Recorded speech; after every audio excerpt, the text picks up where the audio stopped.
Байланыс және ақпарат қызметкерлерінің күні Алматы облысында кеңінен аталып өтті. Журналистердің кәсіби мерекесі қарсаңында өңірдегі үздік деп танылған тілшілерге түрлі деңгейдегі марапаттар тапсырылып, пәтер кілттері табыс етілді. Ардақ Айбарұлы әңгімелейді.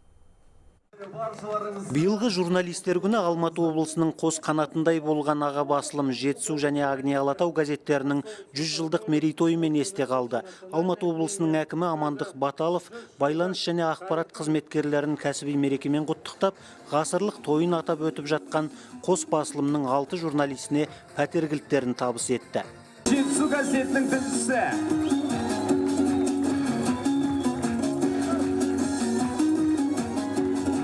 мен үшін бүгін өмірімде елеулі ұлы күндердің бірі деп есептеймін. Пәтерлі болып жатырмын.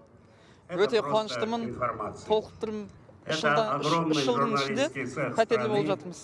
Ал Жұматай Әміреев, Қуат Қайранбай, Гаухар Дүйсенбаева, Танзиля Мұхтарова, Василий Воробьев сияқты әріптестер ақпарат саласының үздігі төсбелгісімен марапатталды. Ғасырлық жол жүріп өткен Жетісу газетінің мерейтойы шын мәнінде халықтық тойға ұласып отыр. Бұл біздерді, бүгінгі журналистерді қатты қуантады. Біздер үшін тәуелсіздік шежіресін жазу, тәуелсіздіктің шынайы баянын жазу басты бақыт дер едім. Сондай-ақ 200-ден астам ардагер журналист пен үздік тілшіге облыс әкімінің сыйақысы табыс етілді. Байланыс және ақпарат қызметкерлері күніне арналған мерекелік шара жергілікті өнер ұжымдарының концерттік бағдарламасына ұласты. Ардақ Айбарұлы, Олжас Байбосынов, Алматы облысынан, Хабар 24.